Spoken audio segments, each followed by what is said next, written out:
Thank you for joining us, everybody. It looks like we still have a couple people that are coming in, but we'll go ahead and get started so that way we can try to keep this under an hour. We appreciate you guys taking your time out to do some basic training with us on some football mechanics in regards to crew dynamics. We have Scooter Morrison here from A1, who's going to lead the conversation, give some knowledge based off of his experience on what works best and best practices. If you guys have any questions for Scooter, we do have a Q&A feature at the bottom of the screen, or you can write it in the chat box. Both are available for questions. I will moderate questions as they come in and pose them to Scooter so he can answer them. We're going to try to keep this under an hour so that way everybody can kind of get back to dinner and their families and everything. But other than that, we're happy to have everybody here. Scooter, thank you so much for taking the time out, and we'll go ahead and get started. Excellent. Thank you so much, Taylor, and thank you to the FHSAA, you, Jeremy, our new administrator, Robbie Lindeman, and appreciate his confidence in allowing us to be here. I always like to do these and talk about my experiences.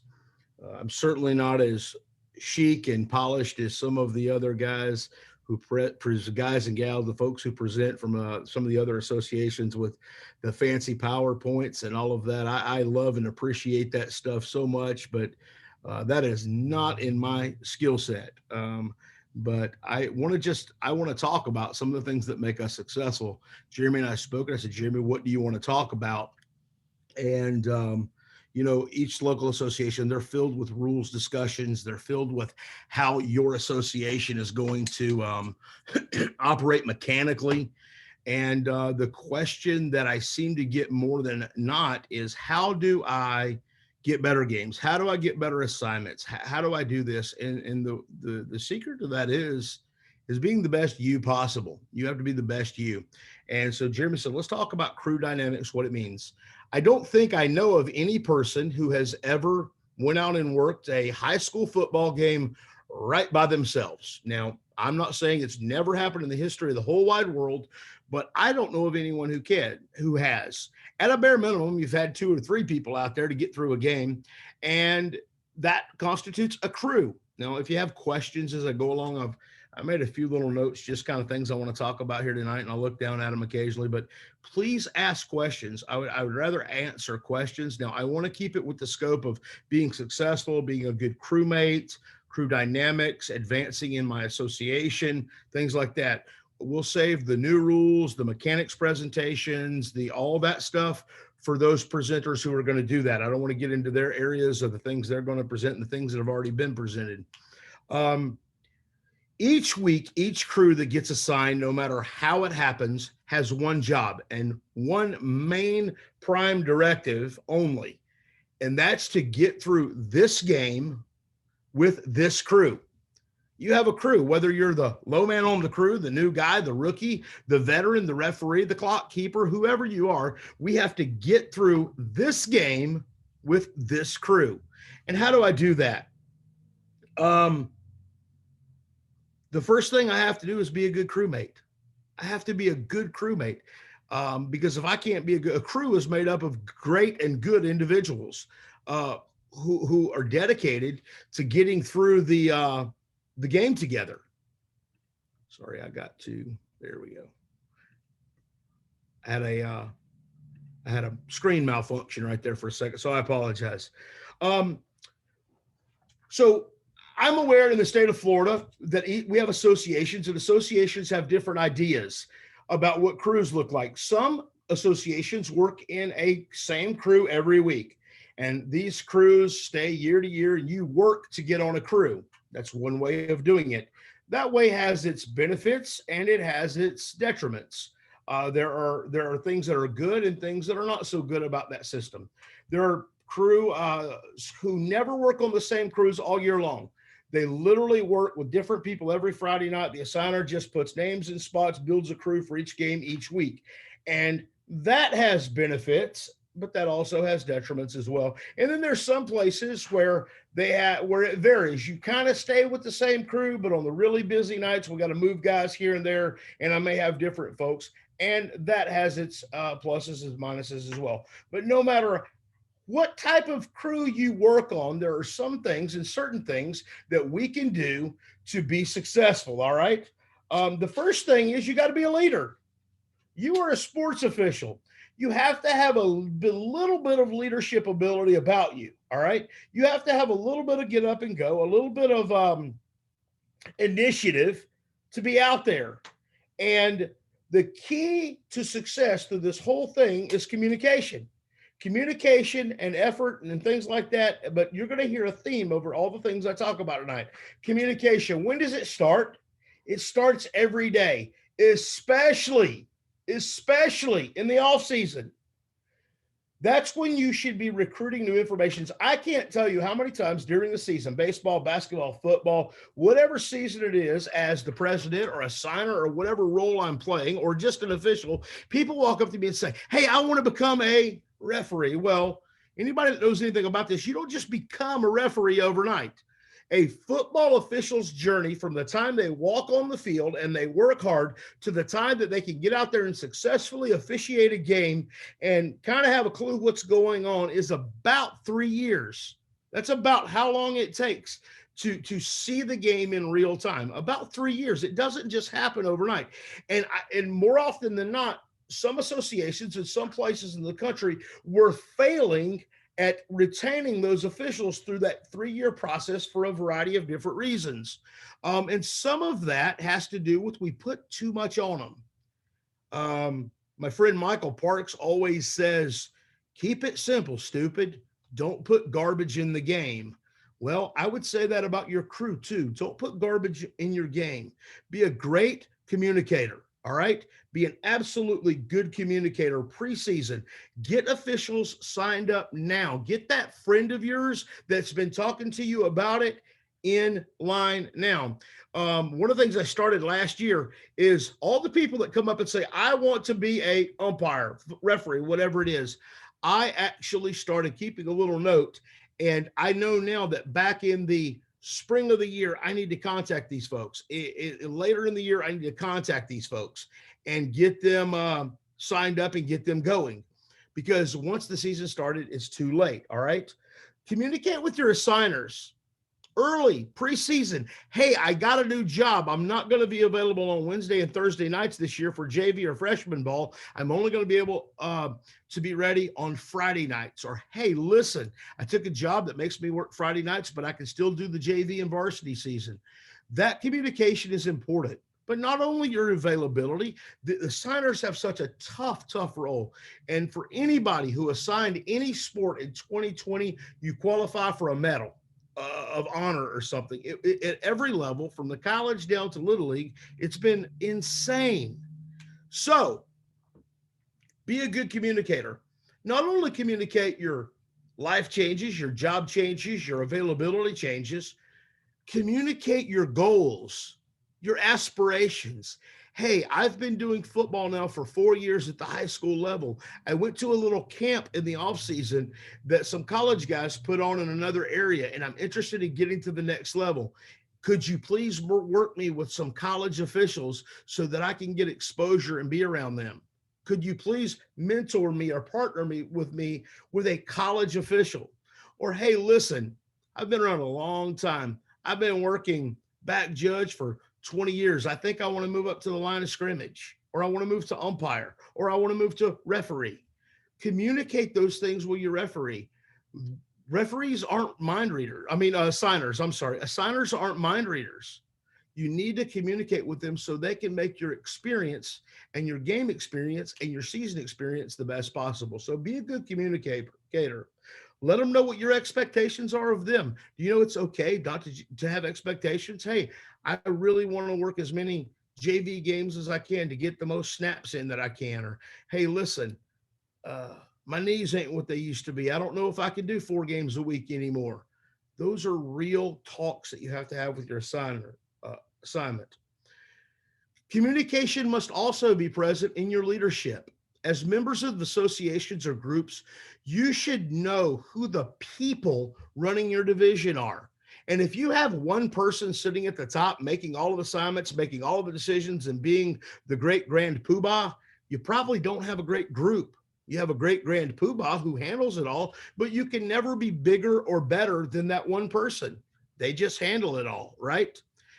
Um, People have different ideas, different thoughts, and there should be a group of ideas. Now, I'm not saying one person shouldn't be doing the assigning or one person shouldn't really be in charge. We all have those great iconic people in our areas that lead and run, but they should have people around them that they're talking to, helping with training, helping with assignments and matchups and evaluations. You need a team of people because there's so much to do in football officiating. The training component, if doing it well, probably requires half a dozen or more people. So there should be a team of people communicating about the officials, evaluations, assignments.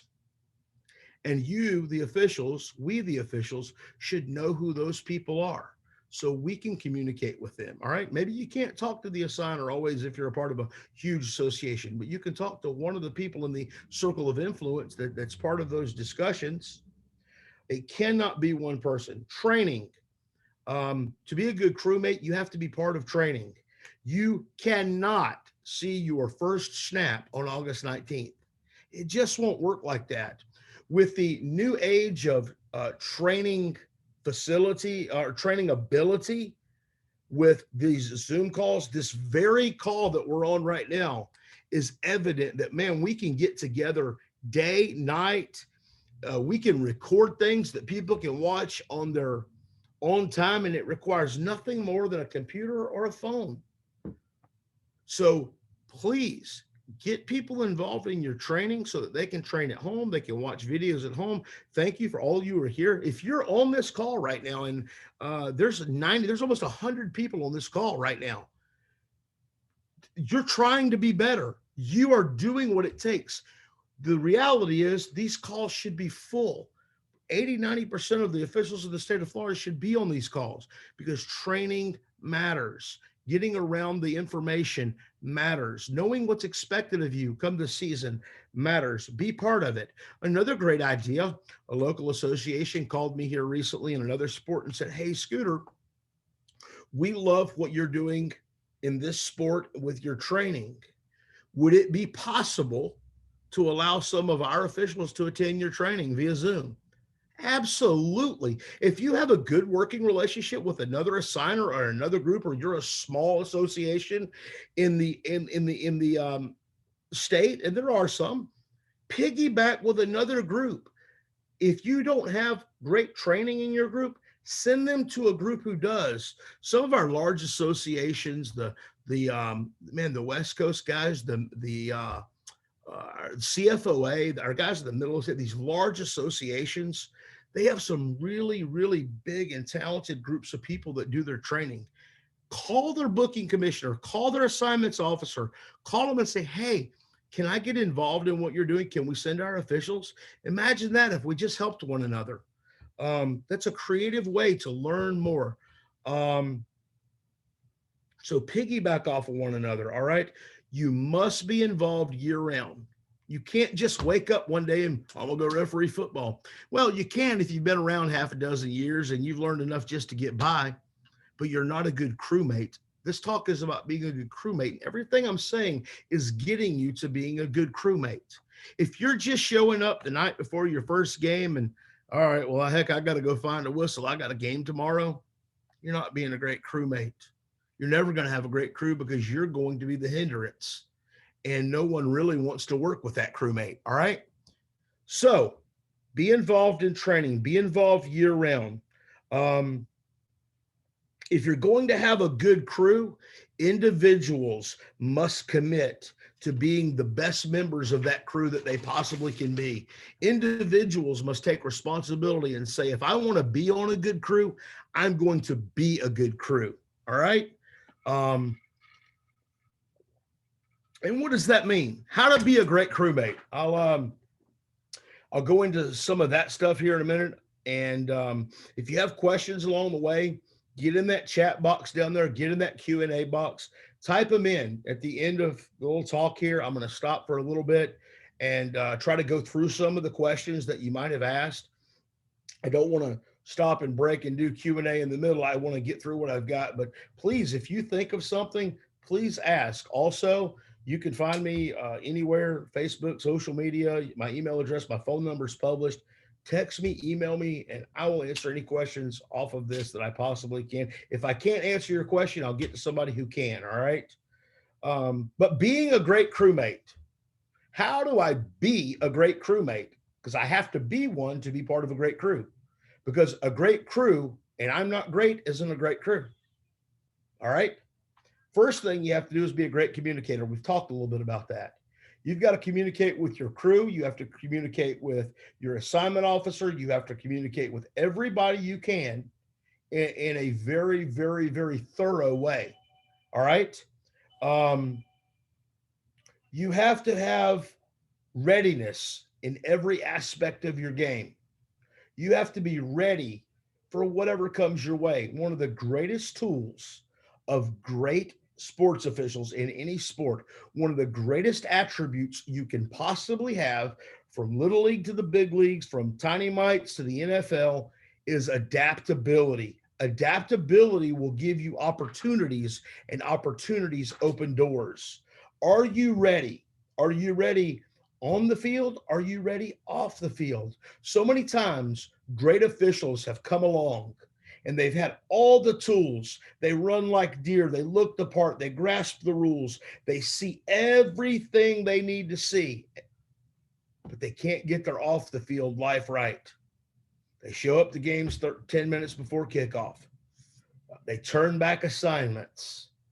They show up with the uniform they've had for 15 years. They can do everything on the field, but they don't got their home life, their off the field life in order, right? It's important that you're ready. You have your family life, your work life, your off the field life ready to support what may be required of you as part of a good crew member. All right. One of the biggest things about that, you'll hear me talk, is working with your assigners. Folks, your availability is so important. If you use Arbiter or whatever scheduling system, keeping your blocks accurate and up to date is one of the most important things you can do as an official of any sport. It's paramount. Assigners work really, really hard, and it's not an easy job, but it's a thankless job. And they love officials who make their name easy to click. If you want to advance, you have to get games. If you want to get better, you have to get games. If you want to get better games, you have to be easy to assign. I always tell people, make your name really easy for me to click when I'm in the assignment portal. That certainly will get you opportunities. All right. You have to put out the effort. All right. You've got to put something into it. You can't just show up, be great, go home. You got to be part of the crew. Nothing worse than a crewmate who goes, I know my job. It's not my job. It is your job. You're part of a crew. Nothing worse than a crewmate who just does their part, their position, and to heck with the rest. They don't care that it's the line judge's first varsity game and they're probably not going to get everything right. They're just going to do their half the field, their third of the field, and go home. Man, you're not a good crewmate. Nobody really wants to work with you. So you have to put in the effort. You have to be honest. Honesty matters. Be honest about your ability, honest about your desires, honest with your assigner about your availability, honest with your crew about the commitments you make. Honesty matters in officiating. Nothing worse than being on the field with someone you can't trust. If you can't trust someone's word off the field, you can't trust their decision, judgment, and actions on the field. Be honest in everything you do. All right. Now, to be a good crewmate and have good crew dynamics, you got to get on a crew, right? I explained how some crews work earlier in the discussion here, but here are some things to get assignments. Some of them I already covered with availability and keeping your blocks up to date, but be high trust. Be someone that when your assigner clicks their name, that guy or gal, that person can do the job that I sent them to do. All right. Do you know sometimes your assigner clicks your name in a slot because they know you can get that rookie through an assignment too? So know your job. your role might be more than just going and working the umpire position or the referee position. It might be my assigner believes I can get this crew through this game. Um, Games and areas have different matchups. Games and regions have different approaches. Is it a rivalry game? Are you on the game because the referee knows or the assigner knows that you've been around 20 years, you know both of these coaches, and you've got both of their respect and you can get that crew through the game? Or are you on the game because somebody canceled at the last minute and you were the closest person that the assigner could get to that game? I don't know, but I know this.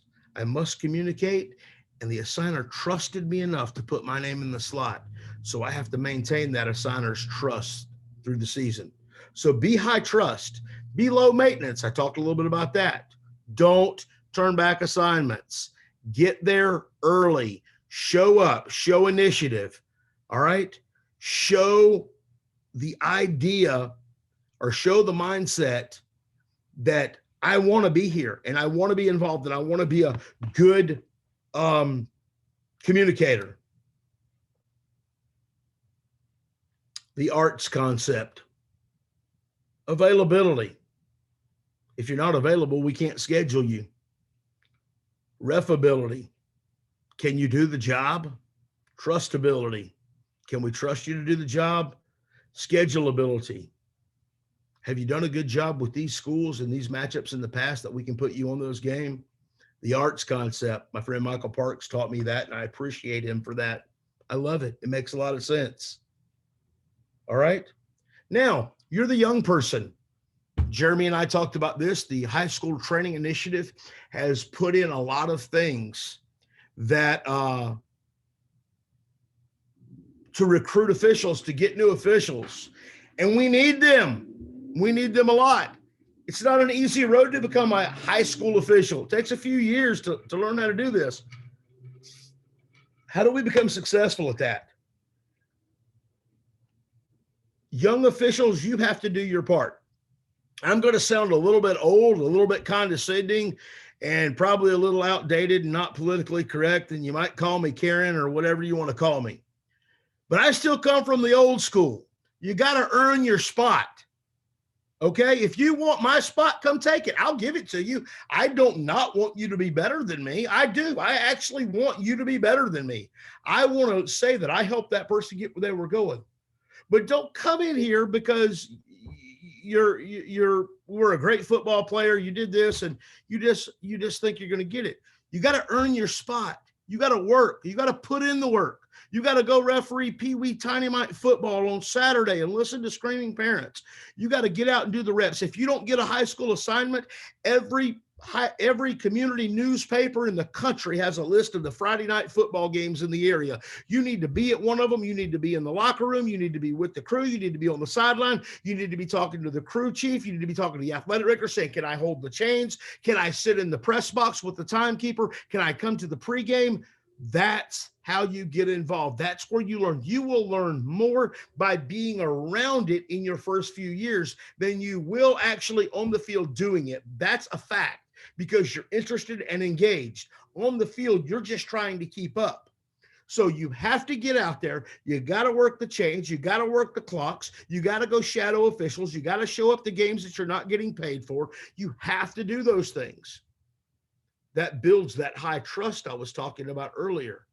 This guy or gal really wants to do this, and I'll take that person over the person who just kind of shows up here and there and they're talented. I'll take the want to person every time because I can trust them to take the assignment.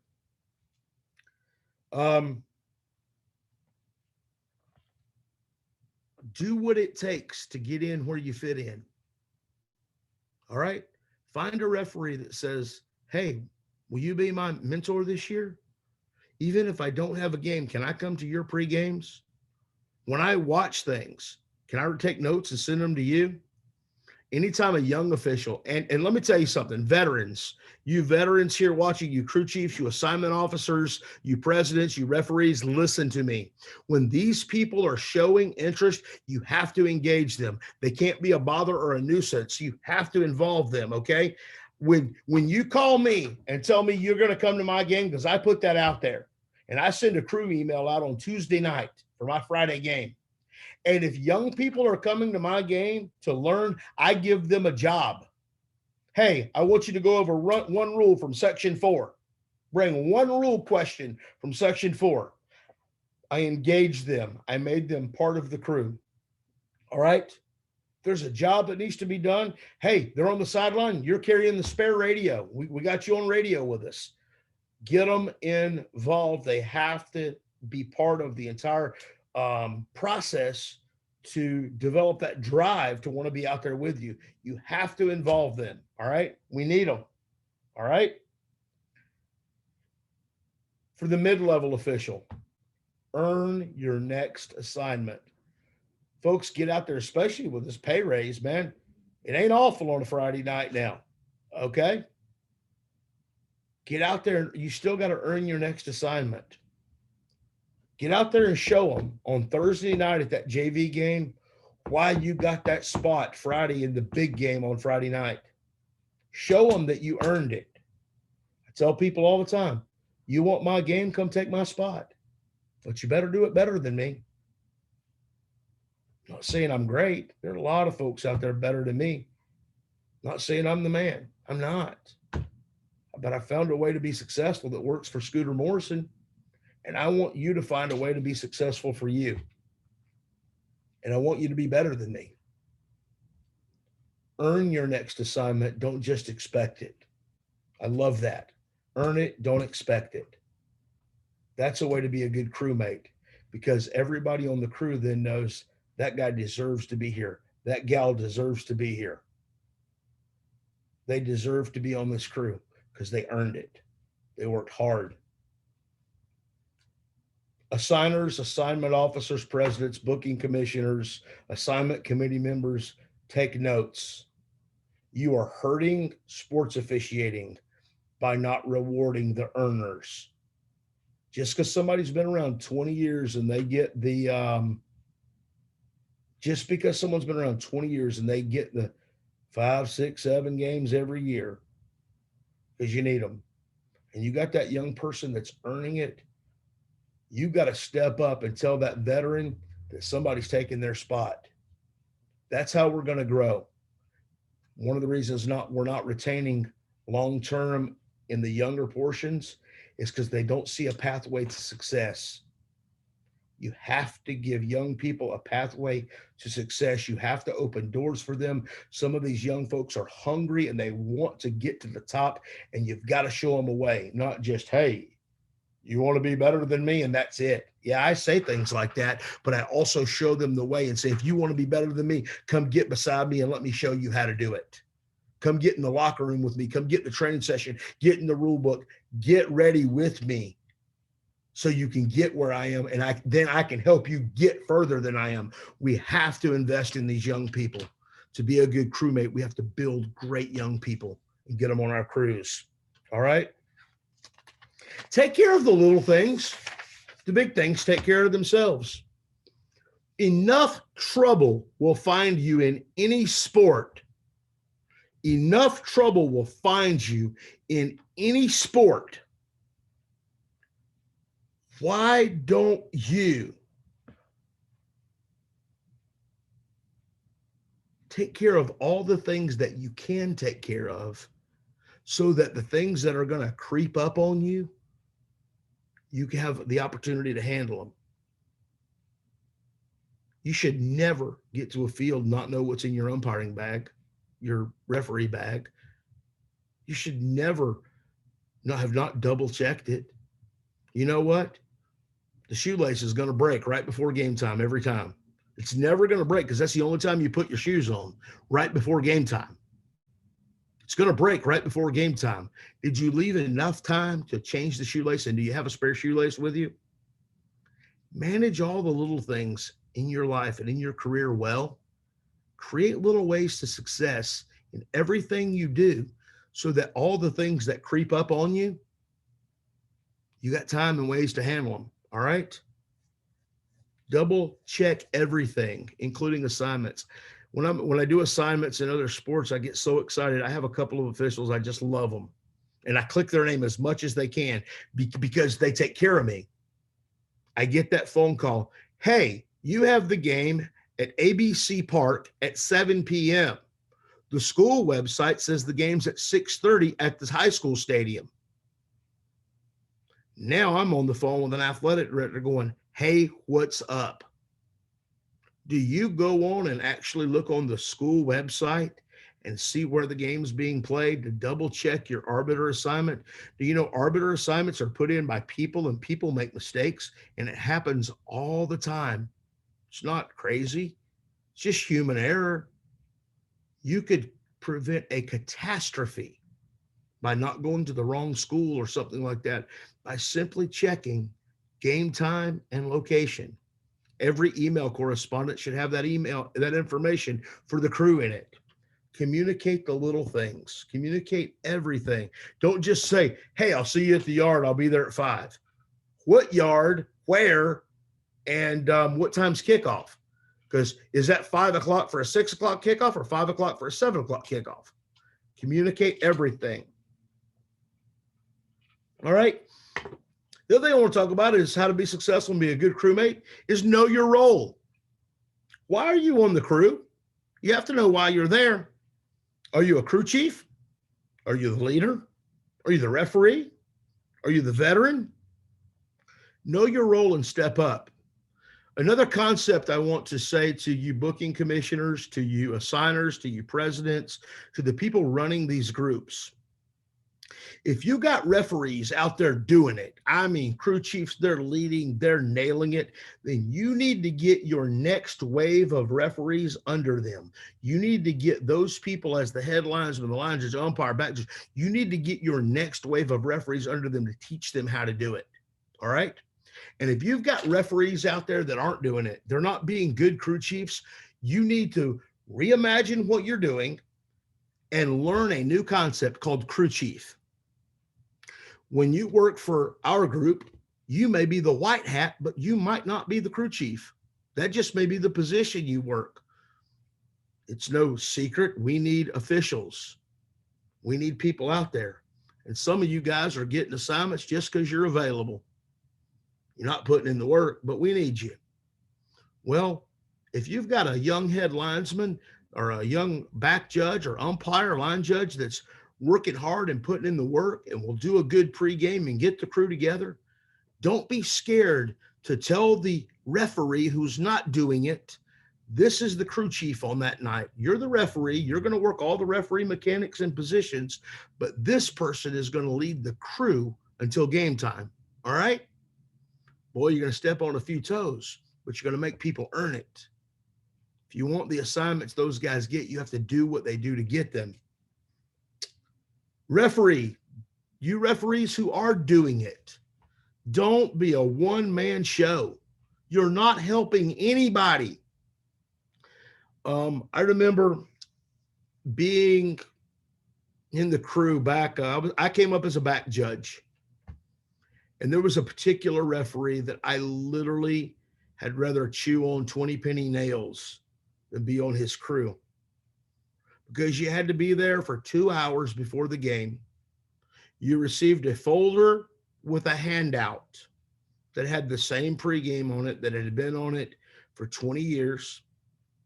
The same pregame that he had emailed you in the week, and the same pregame that you sat like this with your paper and followed along in the book, and he read it to you for 1 hour. I don't know if I remember one thing from any of that. I commend his dedication. I commend his preparedness. I commend his desire to be thorough. I absolutely abhor the approach and can't stand the methodology with that. No one was involved. No one but him could talk. No one but him could make a decision. Crew chiefs, you have to delegate to people in your crew. The young person in your crew that struggles with rule knowledge, tell them to look up a rule or two. That guy that messed up the mechanic during a measurement last week, make that person review measurement mechanics this week. Use your crew. Have one person set up the pregame meeting. In our association, you have some options. Some of our crews have a pregame meal. We meet at 4:00. Local restaurant near the field. We sit and talk about our day, about life, a little bit about the matchup. We get to the field, we do a pregame. What's in the pregame? How we're going to get through this game. How are we going to get through this game? Remember what I said in the beginning? We have one prime directive. I got to get through this game with this crew. Get people to help you. Communicate everything. Know the weather. Know the school records. Know the matchups. Know the history. How long's the coach been there? This is a significant game. Are there any special events in tonight's game? Are there any crew needs? Do I have one guy that maybe can't get to the yard and we're doing all we can? We don't have any extra people and he's traveling a long way and he might be there right at game time. Am I aware of that? Am I prepared to work in 4-man or 6-man or 5-man or whatever the reduction might be? Have I prepared for that? Or am I going to make a last minute adjustment because the person isn't there or they got in a traffic jam? Or did I prepare for that? That's going to make your crew get through the game. Every crew should have an alternate crew chief or alternate referee on it. Whoever's in charge needs to say, if something happens to me, I can't get here, you're in charge. I've had games where I've said, listen, something happens to me, the linesman's in charge, but the umpire's the alternate referee. Are you prepared? You got to be prepared. That gets a crew through a game, all right? Handle crew needs early. There's 3 things that should be on every crew. Number 1, a veteran. You got to have one guy that can get you through it out there. One person, one gal, somebody. When I say guy, I don't mean anything. Guy, gal is just what I'm saying. One person has to know what to do to get this crew through this. You need 2 people on every crew who can work the referee position, and you need to know who they are. And you need 2 people on every crew who can work the umpire position. Typically, between wing guys and a back judge, you can get somebody out there on those wings. But you find crews where nobody's worked umpire except the one umpire. Well, if you go to 4-person, you still have an umpire. You don't have a back judge. All right. If you go from 7 to 6, you still have the umpire. You should have 2 people that can work referee, 2 people that can work an umpire on every single crew. And you should know who the veteran is that's going to get you through the crew. It may not always be the white hat. You got a young white hat you're working with, and I'm on the crew and I'm going to go out and work line judge. God, pray that I don't have to do that. But if I have to, or if I'm going to go work another position to give this young person a get through a game, know who the pecking order is in the locker room. I do apologize for the train that just went by. My office is near a train track. Dress for success. Be dressed, ready for the game. I said in one of the meetings I did last year, when I go to any sporting event, I wear black socks. Why? Because baseball umpires, softball umpires, football referees, we wear black socks. I wear black socks. If I forgot my socks, I've got socks. Guess what I wear? I wear black pants or gray pants with a black belt. You know what? If somebody forgot their belts or I forgot my belt, guess what I've got? An extra belt. I kind of make it one of those wide ones. I wear a black undershirt, not a white one, because I need a black undershirt. I might wear something kind of like this, not Budweiser, my favorite sports team, because the worst case scenario, we had to transition a crew member, whatever. We're short a shirt. We don't have a shirt. Guess what? The clock operator can give the crew member that shirt, and that person can wear this shirt or another shirt up there. Little things, how you dress to go to a game can actually help the crew be successful. If you're at a game and you're young watching, pay attention to everything. I'll never forget a game where we had a young official on the chains and we had a situation. We got to do a long penalty enforcement, a long discussion, and no one knew what down it was when we started. No one on the crew. Oh my gosh, I can't believe that. You guys think, no, we don't stink. And if you think that's never happened to you, let me know. If you've never lost a down in your life, let me know. But in this particular situation, the only person on the field who we could check with was the young guy on the chains. He said it was for first down and we were at the 38-yard line. He knew the down and what yard line we were on. Saved the crew that night because we would have been really embarrassed. All right. I'll kind of wrap up because I'm approaching the 45-minute mark, I guess. Pre-games, I want to talk about them, though. This is really important. They are not rules discussions. You can't teach rules in a pregame. I'll never forget, I had a crew that had never worked together before. In that particular group, I went and I listened for 40 minutes. They discussed one rule on what to do on a case play. They didn't discuss anything they were going to do about during penalties, during timeouts, during how to handle situations. But they talked about one rule for 40 minutes. Do not allow your pre-games to become rules discussions. Matter of fact, you shouldn't really discuss a whole lot of rules in your pregame at all. Rules should be done before that. You should only do a clarification or talk about a penalty enforcement with regards to a rule or something you might have learned the week before. Keep a bunch of rules out of your pregame. Remember, rules they're not going to be learned that night. You need to learn them before you get there. You got to get that crew through the game. That's the important thing. All right? Don't let it become a social session. Ask how everybody's doing. Ask how their day went. But man, get into football pretty quick. What are you doing tonight? What are you guys going to do? What are you going to do on kickoffs? What are you going to just be talking football, not about the horse race or the big NFL matchup the next day. Be talking football about that night. All right. Don't let them become debates. I see so many times you get these debates, you waste 30 minutes over one question, one idea.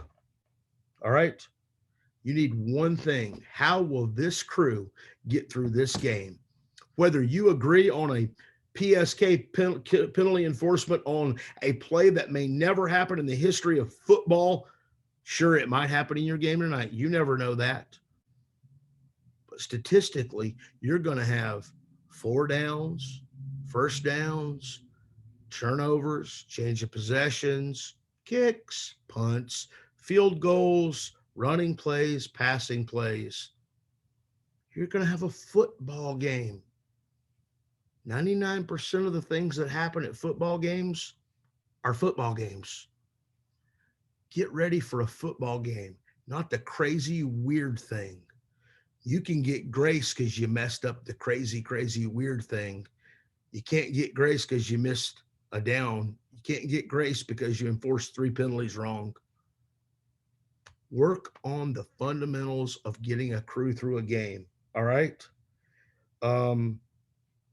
Remember this. Young people, it takes several years for them to grasp it all. Do not expect them to walk out there and know everything. Do not expect them to go out there and nail every mechanic and every piece. You got to talk them through it. I remember walking out with an umpire one time, scared to death. You know what I told him?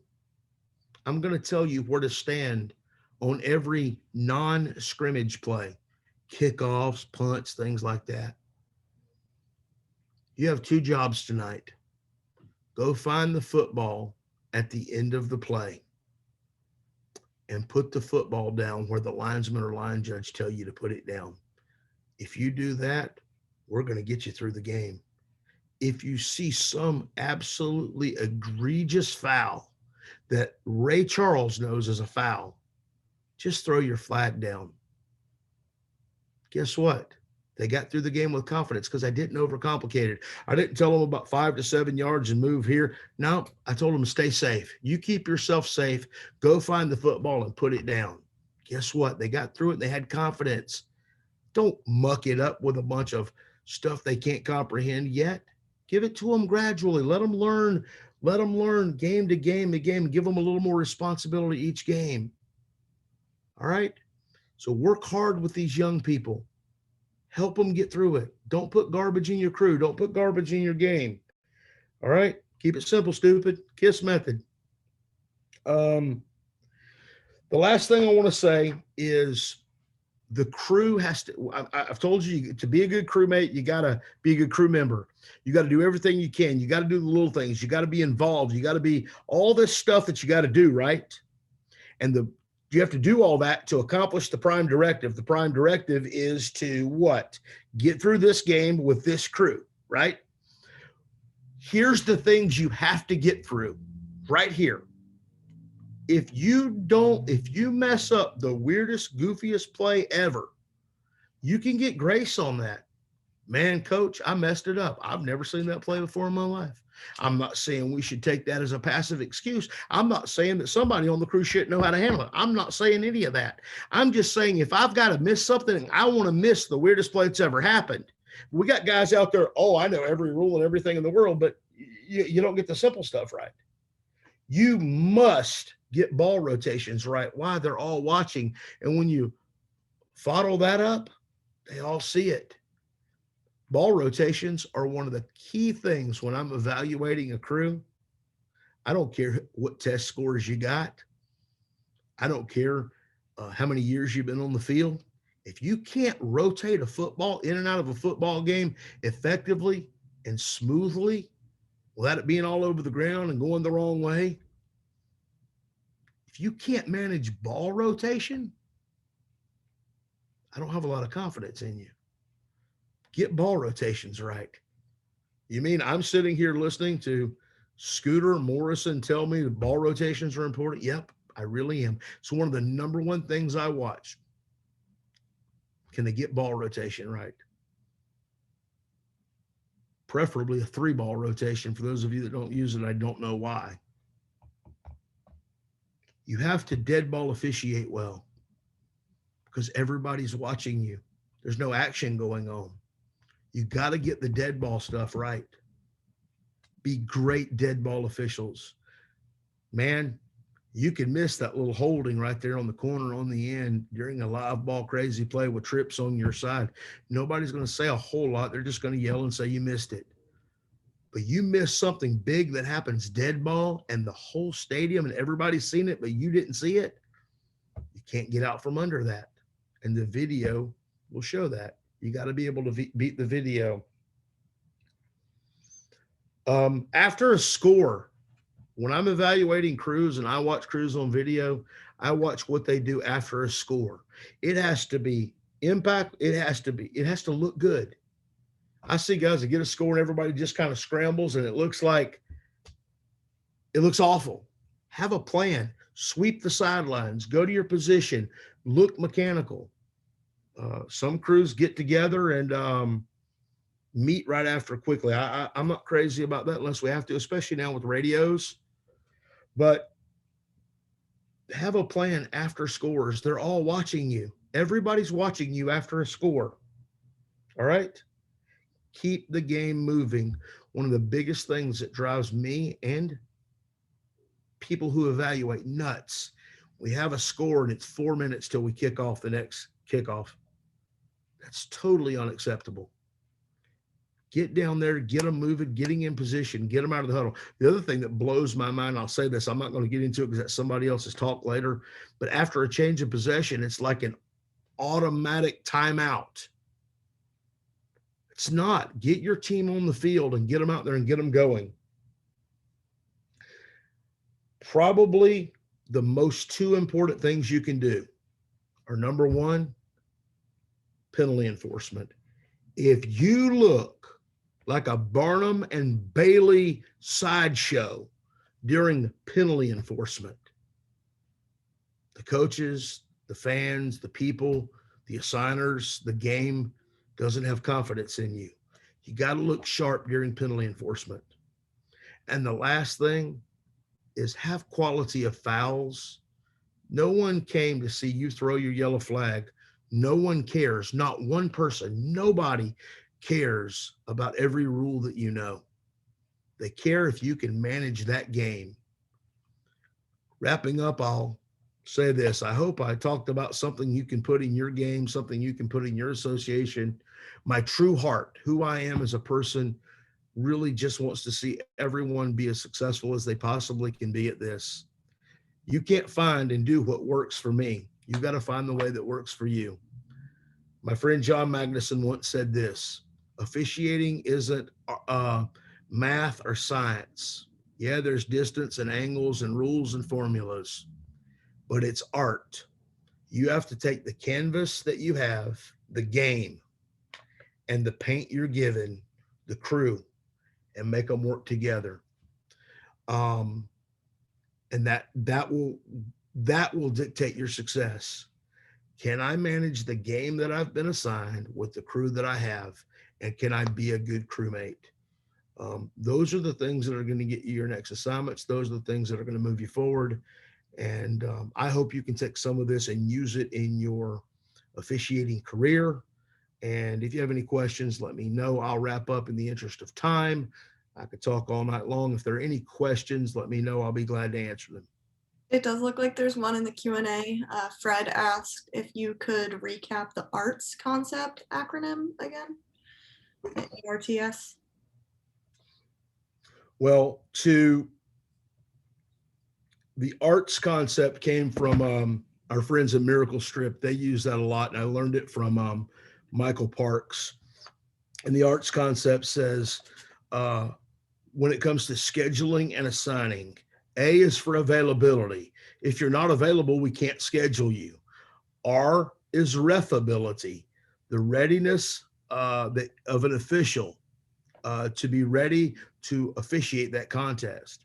Can you handle the job that's been given to you? So we have availability, refability. The T is trustability. Now, do you have the trustability of the association leadership? Do you have the trustability of the officials on the field, the schools and coaches? They all have to trust you. So availability, refability, trustability, and the S is schedule ability. The end result of getting assignments is your schedule ability. Can you, all of those things, availability, refability, trustability, they get you your schedule ability and assignments. That's the ARTS principle that our good friend, and I said his name a couple times, but Michael Parks teaches that, and I grasped that, and I really like what he teaches about that, and appreciate him for sharing that with me, and I use it in our group as well. What else? It looks like somebody's has a question more on actual like mechanics. So I don't know if you Okay, were able to go over it or not.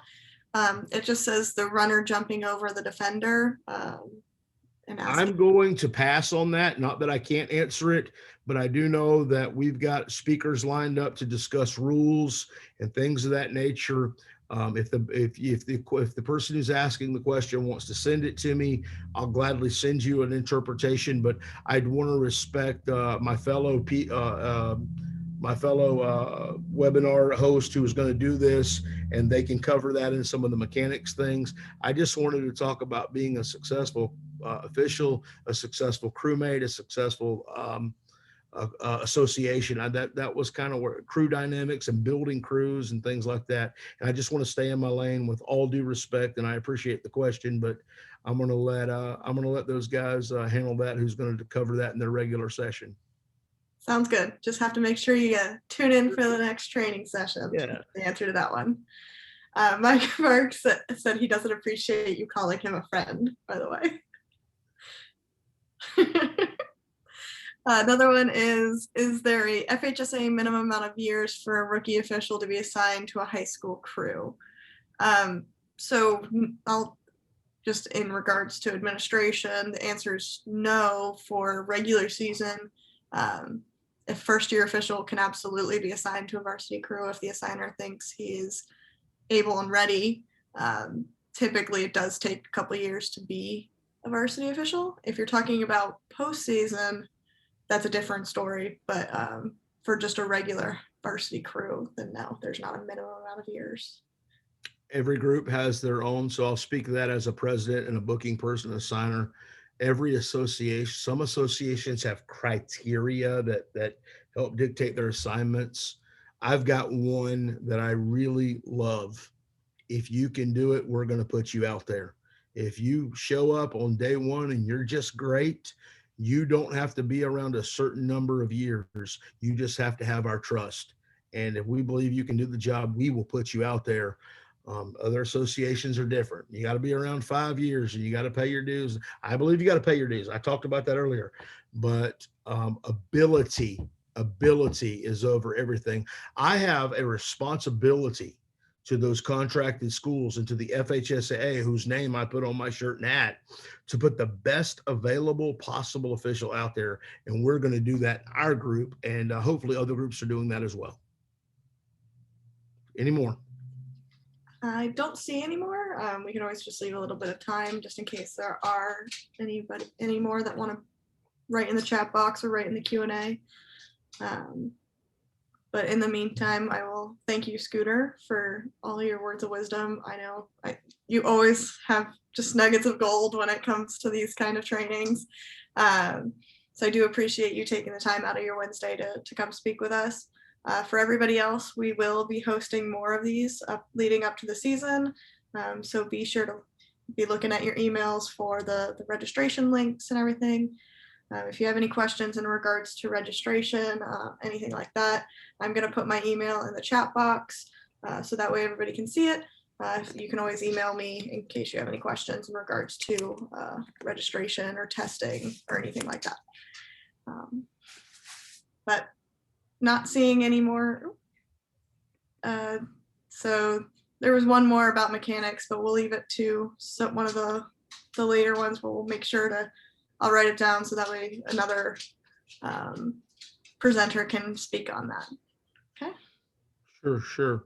Well, thank you so much, Taylor, Jeremy, Robbie, who I did speak to Robbie and he wanted to be here tonight, but another obligation kept him out. But I just appreciate the opportunity to come on here and speak. And just small disclaimer, I know that the way that works for me or our group doesn't work for every group. And there's a lot of different ways to do this. And I said a lot of stuff tonight that are highly opinionated. And I do respect all of our other assigners and our presidents that do things maybe differently.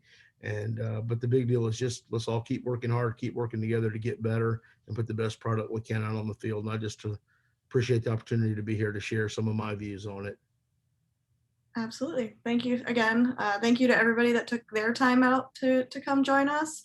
We'll leave this open for a minute or so, just so that way if anybody has anything last minute.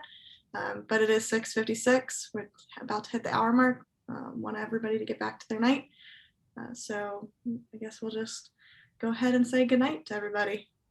Thank you. Good night, everybody.